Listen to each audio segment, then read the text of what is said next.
प्यारे बच्चों, good morning. जब जगो तभी सवेरा।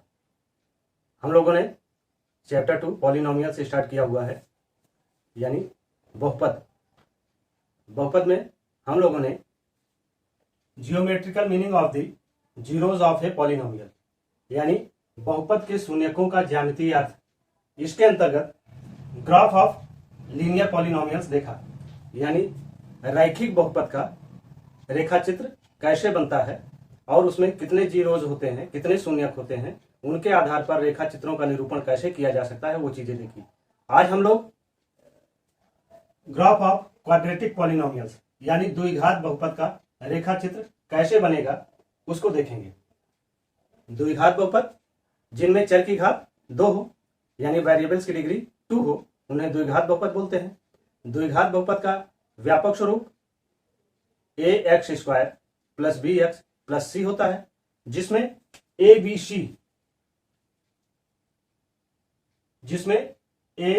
b और c तीनों क्या है, अचर पद है, यानी यह जो है रियल नंबर है, और x जो है वो वेरिएबल है।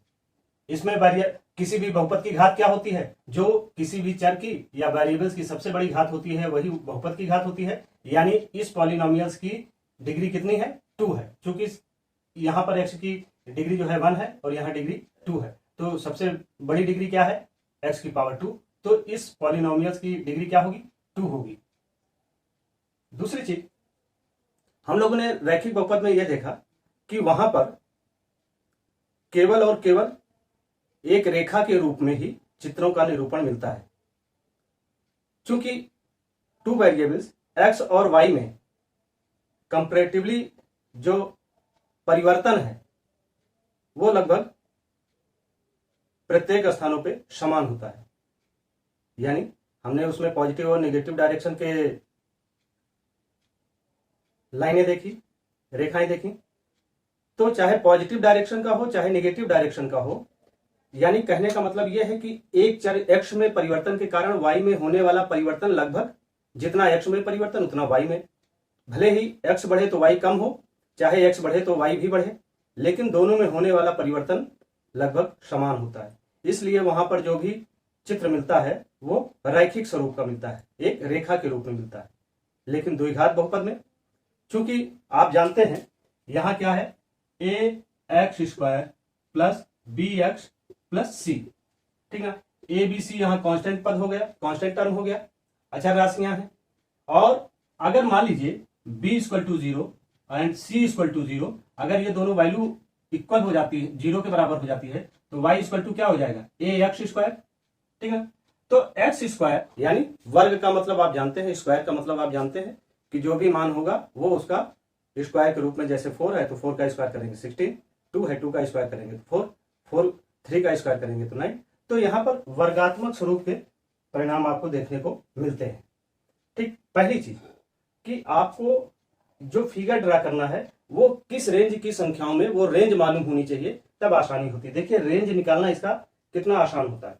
जैसे आपको प्रॉब्लम दी जा रही है y² = x² - 3x - 4।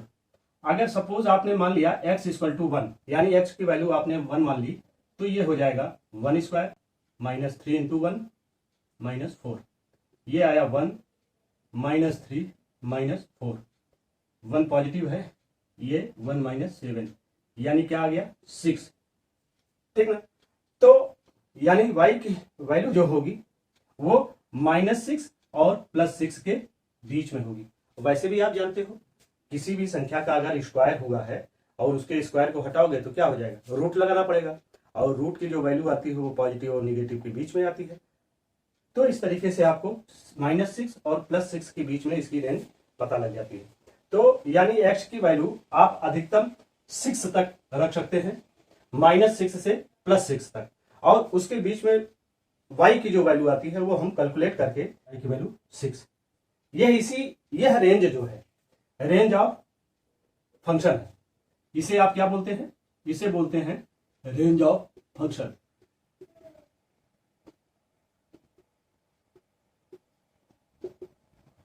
यह इसी रेंज जो है केवल यहीं पर नहीं, किसी भी चित्रीय निरूपण के संदर्भ में ये रेंज अगर आपने थोड़ा सा भी निकाल लिया और उसमें वो है एक्स की वैल्यू एक बार आप +1 या एक्स की वैल्यू -1 रखोगे तो जो मान आएगा वही उसके रेंज को जनरली जो है निर्धारित कर देता है। और वो कोई भी पॉलिनोमियल हो, चाहे लीनियर पॉलिनोमियल हो, क्वाड्रेटिक पॉलिनोमियल हो, क्यूबिक पॉलिनोमियल हो या फिर बाई क्वाड्रेटिक पॉलिनोमियल हो, इन सभी जगह रेंज निर्धारित करना जरूरी हो जाएगा एक कॉमन सेंस के लिए। अब आइए हमें आज क्या करना है, ग्राफ ऑफ क्वाड्रेटिक पॉलिनोमियल, द्विघात बहुपद का रेखा चित्र। अगर मान लीजिए आपको कोई भी बहुपद यानी क्वाड्रेटिक पॉलिनोमियल्स का व्यापक स्वरूप क्या होता है, ax² + bx + c, जहां a b c तीनों अचर राशियां हैं यानी कांस्टेंट वेरिएबल है। करेस्पॉन्डिंग इक्वेशन अगर आपको ये दिया गया है y = ax² + bx + c के फॉर्म में, y = x² - 3x - 4 आपको दिया गया है, तो इसके लिए क्या करेंगे, आपको सबसे पहले जीरो निकालना है, शून्यक निकालने हैं। चूंकि शून्यक जो होता है किसी भी इक्वेशन में वो मान होता है जो x का मान रखने पर पूरा का पूरा इक्वेशन शून्य हो जाता है, और वही शून्यक जो है x और y एक्सिस में x के उस पॉइंट को दिखाता है जहां पर x की वैल्यू क्या हो सकती है, उस पॉइंट को दिखाता है जहां x और y में दोनों चरों में से अगर y के पदों में लिया तो y की वैल्यू वहां पर 0 दिखाएगी, ठीक ना। और अगर इसी तरीके से x में भी लिया तो भी वहां पर उसकी वैल्यू 0 दिखाएगी। देखिए सपोज x = -1, हमने यह वैल्यू इसमें पुट की तो ये वैल्यू आई 1² - 3 × -1 - 4, तो 1 + 3 - 4, 4 - 4 = 0, यानी इसके ग्राफ पॉइंट क्या होंगे, x की वैल्यू -1 हो जाएगी और y की वैल्यू क्या आई 0, तो यानी x -1 और y 0 रखेंगे। मान लीजिए इसी तरीके से यदि x = 4 हम रखते हैं इस इक्वेशन में, तो 4 का स्क्वायर -3 × 4 - 4, ये फिर 4 4 जा 16, 3 4 जा 12 -4, 16 - 16 = 0, यानी x की वैल्यू पहले लिखी जाएगी तो x 4, अगर x का की वैल्यू आप 4 रखते हो तो y 0 हो जाएगी, या x की वैल्यू आप -1 रखते हो तो y 0 होगी। तो आप देखिए इसके कितने जीरो आए, कितने शून्यक आए, 2 शून्यक आए, -1 और -4। अभी तक रैखिक बहुपद में जो था, लीनियर पॉलिनोमियल में था, केवल एक शून्यक होता था, तो वहां पर आपने उस शून्यक को k मान लिया था, ठीक ना। लेकिन अगर अब शून्यक जो है 2 हो रहे हैं तो इस k को आप अल्फा मान लीजिए और दूसरा शून्यक जो है उसे बीटा मान लीजिए, ठीक ना। Let k = alpha first and second is the beta. तो इसके zeros of quadratic polynomial alpha = -1 and beta = 4 are x coordinate of the point, यानी यह रेखा चित्रीय निरूपण में x एक्सिस पर 0 -1 पर होगा या 4 पर होगा। ये इसके 2 शून्यक हुए। क्वाड्रेटिक पॉलिनोमियल में जो रेखा चित्रीय निरूपण का स्वरूप बनता है वो यू के आकार का, यानी पैराबोला या परवलय जिसको बोलते हैं के आकार का बनता है, और वो या तो ऊपर की ओर खुला हुआ होगा या नीचे की ओर खुला हुआ होगा, आइदर ओपन अपवर्ड और ओपन डाउनवर्ड। यह जो इसके ऊपर या नीचे होने का तथ्य है वो डिपेंड होता है कि a की वैल्यू यानी coefficient of x² is the greater than the 0 और a लेस देन 0, यह इस पर डिपेंड करती है। a की वैल्यू 0 से अधिक होगी तब, और a की वैल्यू जब 0 से कम होगी तब, दोनों स्थितियों में बनने वाला यह अपवर्ड और डाउनवर्ड यू शेप या पैराबोला परवलय आकार जो है वो परिवर्तित होता है, विपरीत होता है। आइए इसी के आधार पर हम लोग इसके चित्रीय निरूपण को देखते हैं। अगर x की वैल्यू -2 तो y की 6, x की वैल्यू -1 तो y 0, x की वैल्यू 0 तो y -4, इसको इस चित्र पर निरूपित करते हैं। x की वैल्यू, पहले इसके जीरो पॉइंट क्या है, अगर आपने x = -1 रखे तो एक जीरो पॉइंट तो ये है, यानी शून्य का पॉइंट ये है, और दूसरा x की वैल्यू 4 रखे तो y = 0 हो रहा है।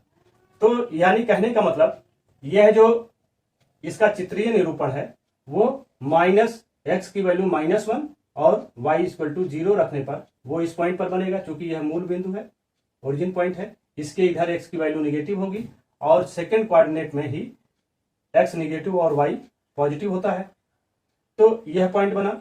और इसी तरीके से 0 -1, x की वैल्यू 0 तो y की वैल्यू -1, ये पॉइंट देखिए। और इसके पहले -2 और 6, x की वैल्यू -2 रखा तो y की वैल्यू 6, यानी आप देखिए ये 1 है, -1 ये है 2, आप इससे देखिए सीधे जाते हैं तो ये -2 और ये इस तरीके से 6, तो -2 और 6 का ये पॉइंट बनेगा, -1 और 0 का ये पॉइंट बनेगा, 0 और -4, 0 यानी x की वैल्यू 0 और y की वैल्यू -4, y नीचे जा रहा है तो 1 2 3 4, y की 0, y की -4 और x की 0। इसके बाद देखिए अगर x की वैल्यू 1 है तो y की वैल्यू -6, x की वैल्यू 1 है, ये देखिए x की वैल्यू 1 है तो y की वैल्यू क्या हो रही है -6, 1 2 3 4 5 6, ठीक ना, ये पॉइंट बन रहा है। और इसी तरीके से अगर x की वैल्यू 2 हो रही है तब भी y की वैल्यू 6 ही है, x की वैल्यू 1, समझ रहे हैं, पॉजिटिव, और x की वैल्यू 2, तो दोनों स्थितियों में y की वैल्यू क्या होगी 6 मिल रही है, इसलिए ये देखिए, यानी कहने का मतलब यह कर्व जो है अब यहीं से मुड़ रहा है। और उसके बाद जब x की वैल्यू 3 रखा तो y की वैल्यू -4, ये 1 2 3 4, y की वैल्यू -4 और x की वैल्यू ये 3, और फिर ये दूसरा इसका शून्यक यानी 0 आ रहा है, जब x की वैल्यू 4 है तो y इक्वल टू 0, 1 2 3 4, यहाँ x की वैल्यू 4 रखा तो y की वैल्यू क्या होगी, x की वैल्यू 4 तो y की वैल्यू क्या देख रहे हैं यहाँ 0, तो ये दूसरा शून्यक हो गया। इस तरीके से यह कर्व आगे बढ़ता हुआ जब x की वैल्यू 5 है तो y की वैल्यू 6 है, x की वैल्यू 5, 1 2 3 4 5 ये है, ठीक है, तो x की वैल्यू y की वैल्यू क्या है 6, 1 2 3 4 5 6, ये चीज। तो इस तरीके से यह पैराबोला यानी परवलय आकार का रेखा चित्र हमें क्वाड्रेटिक पॉलिनोमियल द्विघात बहुपद का प्राप्त होता है, और यह जो कर्व है वो y equal to x square -3x -4 जो हमने इक्वेशन लिया है यह उसका कर्व है, ठीक है।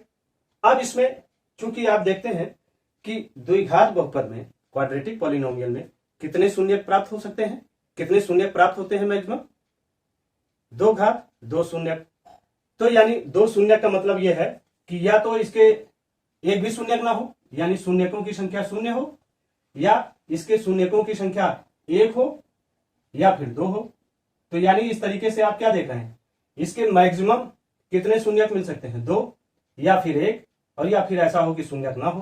तो इन तीनों परिस्थितियों में इसका रेखा चित्रीय निरूपण कैसे होता है आइए उसको देखते हैं। आइए हम लोग देखें बहुपद के शून्यकों का ज्यामितीय अर्थ के अंतर्गत, जब किसी क्वाड्रेटिक पॉलिनोमियल में यानी द्विघात बहुपद में शून्यक अधिकतम कितने हो सकते हैं 2 हो सकते हैं, और 2 हो सकते हैं तो यानी 1 भी हो सकता है, और या ऐसा हो सकता है कि शून्यक ना भी हो। तो यह 3 परिस्थितियां क्वाड्रेटिक पॉलिनोमियल्स में जो हम लोग जनरली इक्वेशन प्रयोग करते हैं y equal to ax² + bx + c, इसका ग्राफिकल रिप्रेजेंटेशन करते हैं, इसका रेखा चित्र के माध्यम से, तब जबकि 2 शून्यक हो, तब जबकि 1 शून्यक हो, और तब जबकि 1 भी शून्यक ना हो। तो देखते हैं 3 cases can happens observation of graph. चूंकि यहां पर शून्यक कितने हो सकते हैं 3 हो सकते हैं, एक तो या तो 2 शून्यक हो, या 1 शून्यक हो, या फिर शून्यक ना हो यानी 0 शून्यक हो यानी शून्यक ना हो। तो इन तीनों परिस्थितियों में first here the graph cuts x-axis at 2 distinct point a and a dash where is 2 zeros, यानी जब किसी भी द्विघात बहुपद के 2 शून्यक होते हैं तो वहां पर देखते हैं कि इसका यू शेप का जो आकार होता है पैराबोला या परवलय आकार का जो शेप बनता है द्विघात बहुपद का वो क्या परिस्थितियां दे सकता है। अगर 2 जीरो है, 2 शून्यक है, तो यह संभव है कि वह पैराबोला आकृति एक्स एक्सिस, ये एक्स एक्सिस है, ये वाई एक्सिस है, एक्स एक्सिस को नीचे की ओर खुला हुआ परवलय आकार का चित्र, वो एक्स एक्सिस को एक ए पॉइंट पर कट करता है और दूसरा ए डैश पॉइंट पर कट करता है। यह परिस्थिति हो सकती है। या फिर ऐसा हो सकता है कि एक्स एक्सिस को परवलय आकार का चित्र ए और ए डैश पर कट तो कर रहा है, लेकिन वह ऊपर की ओर खुला हुआ हो। इसमें नीचे की ओर खुला हुआ है, इसमें ऊपर की ओर खुला हुआ है। जब 2 जीरो होंगे, जीरोस होंगे यानी 2 शून्यक होंगे, तो एक्स एक्सिस को यह 2 पॉइंट्स पर ए और ए डैश पर कट करेंगे। दूसरी परिस्थिति तब हो सकती है, here the graph cuts the x axis at exactly 1 point at 2 coincident point 1 zero, यानी जब 1 जीरो होगा तो एक्स एक्सिस को यह परवलय आकार का ग्राफ केवल एक पॉइंट पर टच करेगा, कट नहीं करेगा, टच करेगा। तो ऐसी परिस्थिति 2 संभव है कि जब इस पैराबोला की आकृति नीचे की ओर खुली हुई हो तो वो एक्स एक्सिस को यहां पॉइंट ए पर टच करे, या दूसरी परिस्थिति यह हो सकती है कि जब परवलय आकार यानी पैराबोला की आकृति ऊपर की ओर खुली हुई हो तो वो एक्स एक्सिस को ए पॉइंट पर टच करे। तो यानी नीचे की ओर होता है तब ए को टच करे, या ऊपर की ओर हो तब वो ए पॉइंट पर एक्स एक्सिस को टच करे। और तीसरी परिस्थिति वो बनती है तब जबकि here the graph is either completely above the x axis और बिलो द एक्स एक्सिस, तो यानी नो जीरोज। जब किसी भी क्वाड्रेटिक पॉलिनोमियल में एक भी जीरोज ना आए, एक भी शून्यक ना हो, तो यह स्थिति हो सकती है, यह एक्स एक्सिस है कि इस एक्स एक्सिस से को ये टच ही ना करे, ठीक ना, पैराबोला आकृति इसे टच ही ना करे। यह ऊपर की ओर हो सकता है एक्स एक्सिस के, और या फिर दूसरी परिस्थिति हो सकती है कि एक्स एक्सिस के नीचे हो। एक चीज यहां ध्यान देने योग्य है, इसमें कभी भी कंफ्यूजन नहीं करिएगा। अब जैसे मैंने इसमें दिखाया क्या है कि एक्स एक्सिस वाई एक्सिस के दाहिनी तरफ ही दिखाया गया है। ये ऐसा भी बन सकता है कि जैसे ये बना हुआ है, ऐसे एक्स एक्सिस को एक पॉइंट तो पॉजिटिव एक्स पे काटे, दूसरा निगेटिव एक्स पे काटे। इसी तरीके से दूसरी परिस्थितियों में भी बन सकता है, जब नीचे की ओर ऊपर की ओर पैराबोला आकृति खुली हो तो एक पॉइंट तो उसका निगेटिव एक्स एक्सिस पे काटे, दूसरा पॉजिटिव एक्स एक्सिस पे काटे। इसमें देखिए दोनों पॉजिटिव पे काट रहा है, पॉजिटिव निगेटिव पे काट रहा है। या ऐसी परिस्थिति बन सकती है कि वह केवल निगेटिव पर ही कट करे, ठीक ना, या चाहे वो नीचे से हो चाहे ऊपर से हो। तो ये फिगर्स जनरली तब जबकि 2 जीरोस दिए गए हैं, 2 शून्य दिए गए हैं तब की है। वही सेम स्थिति यहां भी हो सकती है, ठीक ना। इसको देख लीजिए। अब इसके बाद हम लोग लीनियर पॉलिनोमियल्स और क्वाड्रेटिक पॉलिनोमियल्स दोनों का एक तुलनात्मक अध्ययन देखते हैं। इंपॉर्टेंट है क्वाड्रेटिक पॉलिनोमियल का, यानी द्विघात बहुपद का रेखा चित्र कैसा बनता है। हमने ये देखा था कि if the value of A is greater than 0, तो ग्रेटर देन 0 का मतलब क्या होगा, यानी उसकी वैल्यू पॉजिटिव हो, यानी ए जो है पॉजिटिव हो, तो क्या बनता है, यू शेप का जो आकार पैराबोला का परवलय आकार बनता है वो क्या होता है, वो अपवर्ड डायरेक्शन का होता है, ठीक ना। और अगर ए इज लेस देन 0 तो ये क्या होगा, यानी ए जो है 0 से छोटा है। तो 0 से छोटा होने का मतलब क्या है, ए की वैल्यू क्या होगी, निगेटिव होगी, और ए की वैल्यू निगेटिव होगी तो यानी वो क्या बनेगा, वो डाउनवर्ड डायरेक्शन का बनेगा।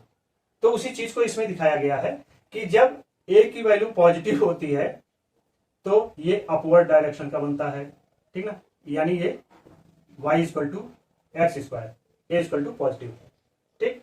और अगर ए निगेटिव हुआ तो यानी -3, तो उस कंडीशन में ये डाउनवर्ड डायरेक्शन का बनता है।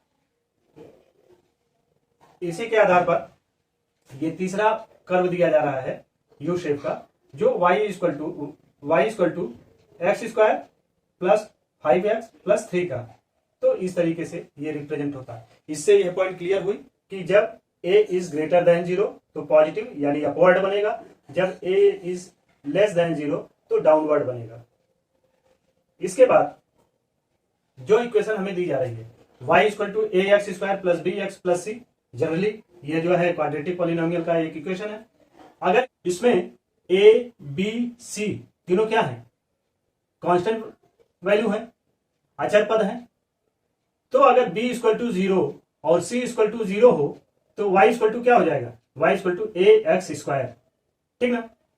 तो यह बताने का आशय यह है कि if a equal to suppose 1 तो y इक्वल टू क्या हो जाएगा, एक्स स्क्वायर, ठीक ना। और अगर a इक्वल टू 2 हो जाए तो y की वैल्यू क्या हो जाएगी, 2x स्क्वायर। अगर a इक्वल टू 4 हो जाए तो y इक्वल टू क्या हो जाएगा, 4x स्क्वायर। तो यानी कहने का आशय यह है कि जैसे जैसे a की वैल्यू बढ़ती जाती है वैसे वैसे वक्र मिलता है। यह वक्र अपने अक्ष, ये x एक्सिस है और ये y एक्सिस है, तो यह धीरे धीरे अगर a की वैल्यू बड़ी होती छोटी होती है तो यह सेब का आकार बड़ा होता है, और जैसे जैसे a का मान बढ़ता जाता है वैसे वैसे वो अपने y एक्सिस के नजदीक आती जाती है। देखिए जैसे पहला है y equal to x square, यानी यहां पर a की वैल्यू क्या है, a की वैल्यू 1 है, तो आप देखिए कि y एक्स से इस कर्व की डिस्टेंस क्या है, ये है। और जब ये a की वैल्यू 1 की बजाय 2 हुई, यानी a की वैल्यू 2 हो गई, तो आप देखिए y के बीच में डिस्टेंस जो है वो इसकी अपेक्षाकृत कम हो गया। और ऐसे ही जब a की वैल्यू और बढ़ जाए, 2 से 4 हो गई, तो यानी यह डिस्टेंस और भी कम हो गई। तो यानी जैसे जैसे a का मान बढ़ता जाता है वैसे वैसे यह कर्व अपने अक्ष की ओर आता जाता है, या इसके विपरीत जैसे जैसे a का मान घटता जाता है कर्व जो है वो अपने अक्ष से दूर होता जाता है। ठीक, यह चीज यहां से रिप्रेजेंट हुई।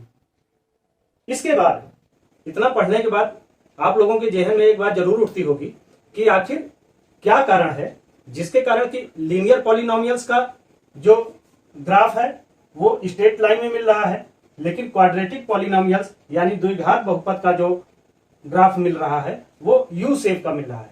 क्या कारण है कि इतना बड़ा अंतर मिल रहा है? हमने इसके पहले देखा कि लीनियर पॉलिनोमियल बहुपद, रैखिक बहुपद में यह एक लाइन या रेखा के रूप में इसके ग्राफ मिलते हैं। y को जनरली हम लोग यहां पर ए एक्स प्लस बी के फॉर्म में रिप्रेजेंट करते हैं। सपोज अगर b की वैल्यू 0 हो जाए तो y इक्वल टू क्या हो जाएगा, ए एक्स, ठीक ना। और y equal to a x plus b का जो ग्राफ है वो पॉजिटिव स्लोप का है। कैसा है, वो पॉजिटिव स्लोप का है, मतलब इस लाइन की जो ढाल है वो धनात्मक है। अगर यही y equal to a minus b x हो जाए तो वहां पर ढाल इसकी क्या हो जाती है, निगेटिव हो जाती है। ये हम लोगों ने पढ़ा। दूसरा, क्वाड्रेटिक पॉलिनोमियल्स को y equal to a x square plus b x plus c के फॉर्म में रिप्रेजेंट करते हैं। अगर b और c को 0 मान लिया जाए तो y इक्वल टू क्या होगा, ए एक्स स्क्वायर। और हमने देखा कि जब a की वैल्यू 0 से अधिक हो, यानी a की वैल्यू कैसी हो, वो पॉजिटिव हो, धनात्मक हो, तो u का शेप अपवर्ड डायरेक्शन में यानी ऊपर की ओर खुला हुआ मिलता है। और जब a की वैल्यू 0 से कम होती है यानी a की वैल्यू निगेटिव हो जाती है, तो ये डाउनवर्ड डायरेक्शन में यानी नीचे की ओर खुले हुए मुंह के यू आकार के शेप वाला ग्राफ हमें क्वाड्रेटिक पॉलिनोमियल द्विघात बहुपद में मिलता है। हम ये जानना चाहते हैं कि आखिर क्यों इतना बड़ा ग्राफिकल रिप्रेजेंटेशन में लीनियर पॉलिनोमियल्स और क्वाड्रेटिक पॉलिनोमियल्स में आखिर इतना बड़ा डिफरेंस क्यों है। इसको स्पष्ट करने के लिए हम मान लें a इक्वल टू 1 और x इक्वल टू 3। यही वैल्यू यहां पर भी a इक्वल टू 1 और x इक्वल टू 3, यह दोनों इक्वेशन में y equal to ax, a 1 हो गया और x 3 हो गया, तो ये 3 आ गया। तो आप ध्यान दीजिए कि लीनियर पॉलिनोमियल्स में x की वैल्यू 3 है तो y की वैल्यू भी क्या आ रही है, वो भी 3 ही आ रही है। यानी x में जो भी एक वेरिएबल में, फर्स्ट वेरिएबल में जो भी परिवर्तन होगा, जितना परिवर्तन होता है उतना ही सेकंड वेरिएबल्स में भी हो रहा है। जबकि यही वैल्यू अगर हम यहां पर रखें y equal to a equal to 1 and x equal to 3, तो यहां 3 की पावर 2 हो जाएगी। तो ये हो गया 1 इंटू 9 यानी y की वैल्यू कितनी आ गई 9, x की वैल्यू 3 है तो y की वैल्यू 9 है। यानी x में परिवर्तन अगर 3 इकाई का होता है तो y में वह परिवर्तन 9 इकाई के रूप में यानी 3 के वर्ग के रूप में दिखता है। यानी x में थोड़ा भी परिवर्तन होता है तो y में बहुत ज्यादा परिवर्तन होता है, या y में थोड़ा परिवर्तन होता है तो x में बहुत ज्यादा परिवर्तन होता है। इस कारण से यहां पर ग्राफ जो है यू शेप का मिलता है और यहां पर ग्राफ जो है वो लाइन के रूप में, रेखा के रूप में मिलता है। आप इस चीज को देख सकते हैं कि सपोज अगर इस कंडीशन में है, हम लोगों ने इसके पहले जो क्वांटिटी ऑफ एक्स किया और प्राइस ऑफ एक्स किया, यानी एक्स की मात्रा इस पर है और एक्स का मूल्य इस पर दिया गया, तो यानी वाई में तो ये परिवर्तन दिख रहा है और एक्स में ये परिवर्तन, तो यानी यह बराबर इसके है। इसलिए यहां पर ग्राफ का स्लोप जो है वो हालांकि निगेटिव है लेकिन परिवर्तन की दर जो है वो सेम है, बराबर है, इक्वल है। लेकिन अगर आप उसी चीज को यहां पर देखना चाहें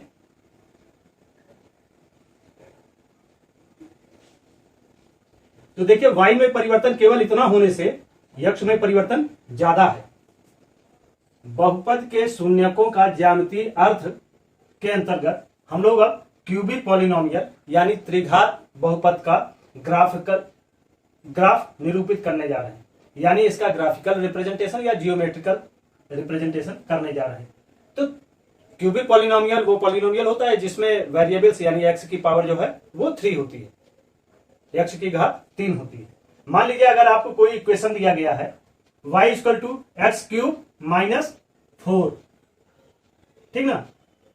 हम जानते हैं कि जनरली इसे जो है a x cube plus b x square plus c x plus d के रूप में रिप्रेजेंट करते हैं। तो अगर ये आपको इक्वेशन दिया जा रहा है y equal to x cube minus 4x, तो सबसे पहले क्या करते हैं, इसकी रेंज मालूम कर लेते हैं, ठीक ना। तो रेंज मालूम करने के लिए क्या करते हैं, इसमें x इक्वल टू 1 अगर इसकी वैल्यू पुट करेंगे तो y इक्वल टू क्या हो जाएगा 1 cube plus y cube minus 4 into 1, ये हो गया 1 माइनस 4, क्या आ गया -3, ठीक ना। तो x इक्वल टू 1 तो y इक्वल टू -3, तो यानी कहने का मतलब इसकी रेंज क्या होगी -3 से +3 के बीच में होगी। तो इसका डोमेन जो तैयार होगा वो डोमेन क्या हो जाएगा, उसका डोमेन जो होगा वो -2 से +2 तक होगा, ठीक ना। तो इसके ग्राफिकल रिप्रेजेंटेशन के लिए x की वैल्यू -2 से +2 तक रखते हैं तो देखते हैं कि हमारे पास y की वैल्यू क्या आती है। इसमें हमने निकाला जब x इक्वल टू -2 रखा, ठीक ना, तो y की वैल्यू 0 आई। जब x की वैल्यू -1 रखा तो y की वैल्यू 3 आई। जब x की वैल्यू 0 रखा तो y की वैल्यू 0 आई। जब x की वैल्यू 1 रखा तो y की वैल्यू -3 आई। और जब x की वैल्यू 2 रखा तो y की वैल्यू 0 आई। तो यहां देखने से यह स्पष्ट हो रहा है कि x निर्देशांक के शून्यक जो होंगे वो -2 पे होंगे या 0 पे होंगे या 2 पे होंगे। यानी इस क्यूबिक पॉलिनोमियल्स के 3 शून्यक प्राप्त होते हैं, 3 जीरोस प्राप्त होते हैं। हम लोगों ने इसके पहले देखा था कि इनके जीरोस को अल्फा बीटा गामा के रूप में रिप्रेजेंट कर सकते हैं। जैसे लीनियर पॉलिनोमियल में हमने के माना था, फिर के को अल्फा मान लिया था, और क्वाड्रेटिक पॉलिनोमियल्स में चूंकि 2 शून्यक प्राप्त होते हैं तो वहां अल्फा एंड बीटा माना था, और यहां पर चूंकि 3 शून्यक प्राप्त होते हैं इसलिए अल्फा बीटा गामा मान लेते हैं। तो अल्फा यानी -2, बीटा यानी 0 एंड गामा +2। तो इस आधार पर हम लोग एक ग्राफ निरूपित करते हैं। ये एक्स एक्सिस है, ये वाई एक्सिस है। इस पर -2 और 0 यानी एक्स की वैल्यू -0 से ओरिजिन पॉइंट से बाईं ओर आएंगे तब होगा, और y की वैल्यू 0 इस पॉइंट पर होगी।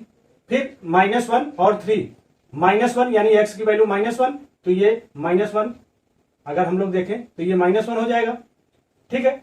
और फिर 0 0 यानी यह पॉइंट जो होगा x और y दोनों के लिए 0 होगा। फिर उसके बाद देखते हैं x की वैल्यू 1, ठीक ना, 1 और y इक्वल टू -3, तो y मूल बिंदु से जब नीचे जाएंगे तो यहाँ y की वैल्यू नेगेटिव होगी, ठीक है। तो -1 और -3 की वैल्यू यहां कहीं आएगी, और 2 0, यानी x की वैल्यू 2 और y की वैल्यू 0। आइए इस पर एक ग्राफ निरूपित करके देखते हैं। -2 और 0 को -1 और 3 से एक रेखा मिलाते हैं,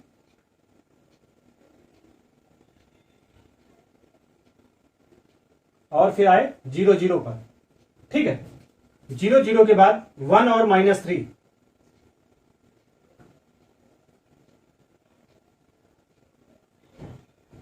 और फिर इसे लेके जाते हैं 2 और 0 पर। ठीक ना। तो ये ग्राफ हम लोगों ने देखा, ये क्यूबिक पॉलिनोमियल का है, जो कि एक्स एक्सिस को 1, 2 और 3 बिंदुओं पर कट करता है। तो इस आधार पर अगर केवल ग्राफ दिया जाए और पूछा जाए कि यह किस पॉलिनोमियल का ग्राफ है, तो अगर एक्स एक्सिस को, चूंकि हम जानते हैं कि क्यूबिक पॉलिनोमियल में 0 3 होते हैं, यानी 3 बिंदु x पर 0 दिखाएंगे, और ये अगर 3 बिंदु x पर 0 दिखा रहे हैं तो यानी ये क्यूबिक पॉलिनोमियल का होगा। या क्यूबिक पॉलिनोमियल के अगर 3 0 मिल रहे हैं, कोई जरूरी नहीं हमेशा 3 मिलेगा, कभी 3 मिलेगा, कभी 2 मिलेगा, कभी 1 मिलेगा, कभी नहीं भी मिलेगा, ये चारों कंडीशन हो सकती है। लेकिन अगर क्यूबिक पॉलिनोमियल के 3 जीरोस मिल रहे हैं तो उनका रिप्रेजेंटेशन ऐसे करते हैं। अब आइए इसके बाद देखते हैं क्यूबिक पॉलिनोमियल में और विशेष रूप से किस तरीके से ग्राफ को रिप्रेजेंट किया जा सकता है। क्यूबिक पॉलिनोमियल यानी त्रिघात बहुपद में हमें स्पेशल केस दिया जा रहा है जब y = x³ दिया हो और कहा जा रहा है कि इसके ग्राफिकल रिप्रेजेंटेशन को दिखाइए कि ये कैसा होगा, और या y = x³ - x² दिया जाए तब इसका ग्राफिकल रिप्रेजेंटेशन कैसा होगा, ये चीज दिखाने के लिए हमें कह रहा है। तो पहले हम तो इसका जीरोस निकालेंगे, यानी शून्य निकालेंगे।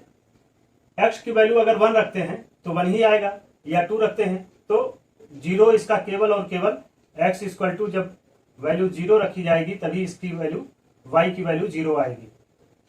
तो चूंकि हम जानते हैं यहां क्यूबिक पॉलिनोमियल में ज्यादा से ज्यादा 3 जीरोस हो सकते हैं, 3 शून्य हो सकते हैं, तो उन्हें अल्फा बीटा गामा द्वारा दिखाते हैं। तो चूंकि इस केस में एक ही 0 है तो इसलिए उसे अल्फा = 0 दिखाते हैं। अब हम क्या करते हैं, x के विभिन्न मानों के लिए y की वैल्यू निकालते हैं। जब x = 0 रखते हैं तो y = 0 आता है, x = -1 तो 0 y = -1, जब x = -2 तो y = -8, और जब x = 1 रखते हैं तो y = 1, और जब x = 2 रखते हैं तो y = 8 आता है। तो हमने पहले ग्राफिकल रिप्रेजेंटेशन के लिए x एक्सिस और y एक्सिस, देखिए पहला क्या दिया जा रहा है, -2 -8, यानी -2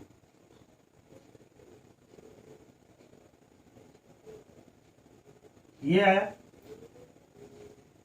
और ये 8, ठीक ना। तो ये पॉइंट जो हो गया वो -2 और -8 को रिप्रेजेंट करेगा। फिर उसके बाद है -1 और -1 दोनों ही -1 की कंडीशन में यहां पर रिप्रेजेंट कर रहा है, ठीक ना। -1 फिर 0 0, इसी पॉइंट को मूल ओरिजिन जो पॉइंट है वो 0 0 रिप्रेजेंट करेगा, और 1 और 1 दोनों 1 यहां पर रिप्रेजेंट करेंगे, और 2 और 8 इस पॉइंट पर, यानी ये 2 और y 8 इस पॉइंट पर। इन्हें हम मिलाकर इनके ग्राफ को रिप्रेजेंट कर सकते हैं, ठीक है। देखिए आइए मिलाते हैं। -2 8 से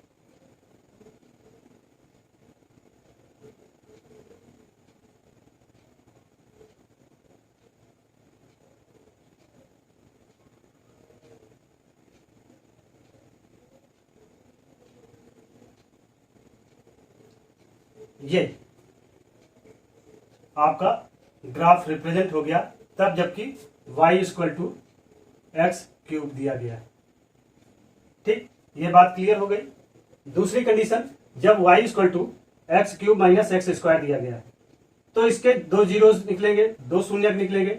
x = 0 रखेंगे तब ये वैल्यू शून्य होगी, और या x = 1 रखेंगे, अगर y = 1³ - 1² करेंगे तभी ये 1 - 1 = 0, यानी इसके 2 जीरोस आएंगे, अल्फा की वैल्यू 0 हो जाएगी और बीटा की वैल्यू 1 हो जाएगी। अब इस आधार पर x के विभिन्न मानों के लिए y के विभिन्न मान निकालेंगे। तो x इक्वल टू 0 तो y equal to 0, x equal to -1 तो y equal to -2, x equal to 1 तो y इक्वल टू 0 और x इक्वल टू 2 तो y इक्वल टू 4।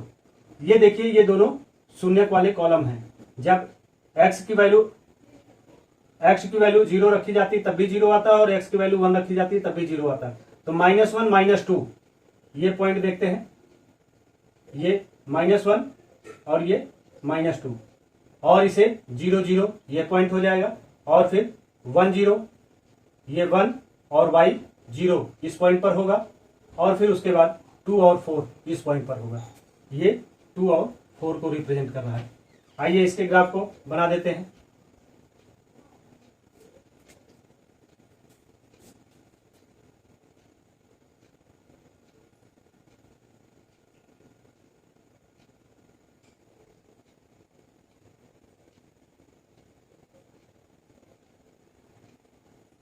ठीक, और ये कब आया?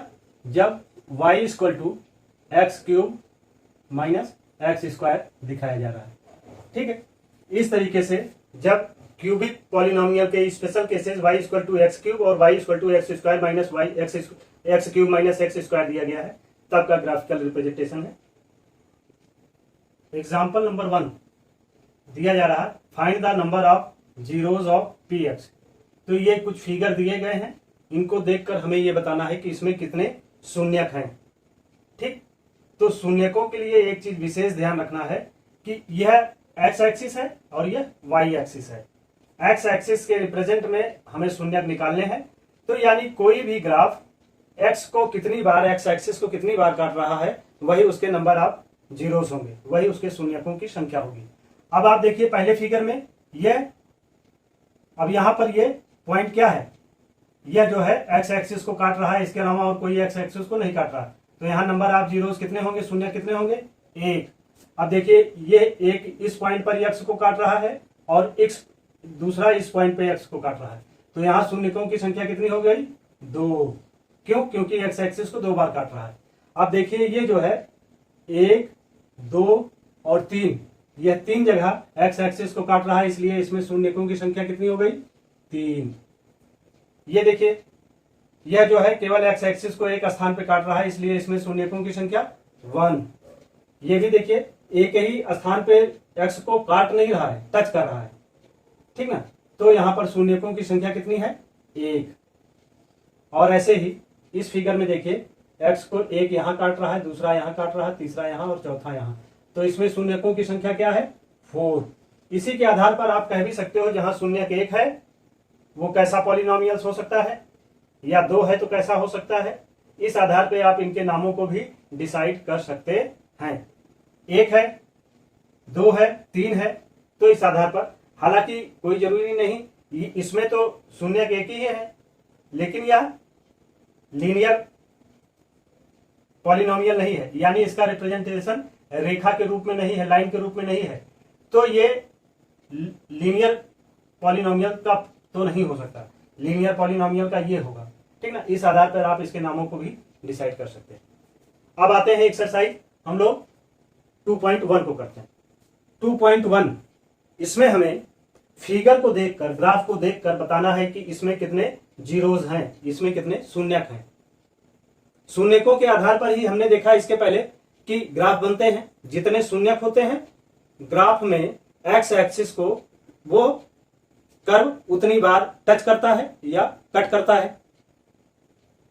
और अगर हम यहां पर एक्स एक्सिस पे कोई भी ग्राफ कितनी बार टच या कट कर रहा है उसको गिन लें तो उस आधार पे बता सकते हैं कि उसमें कितने जीरोज हैं, यानी उसमें कितने शून्यक हैं।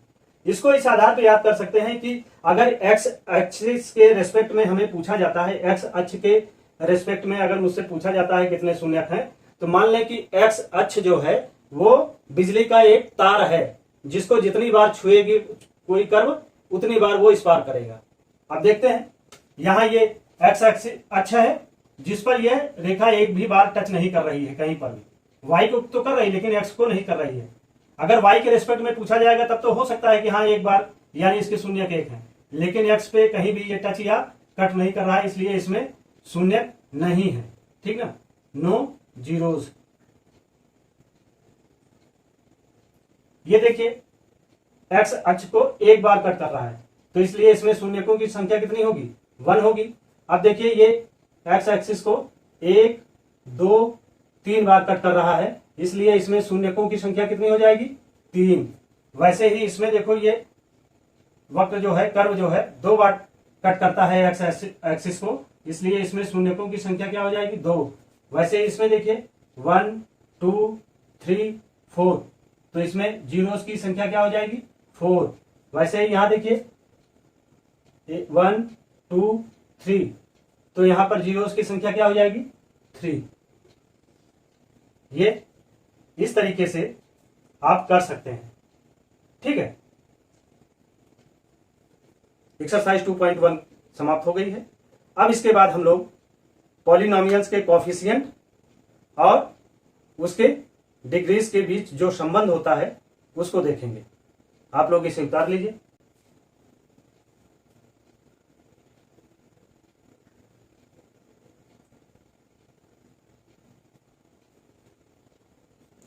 इस तरह आपकी एक्सरसाइज 2.1 कंप्लीट हो गई है।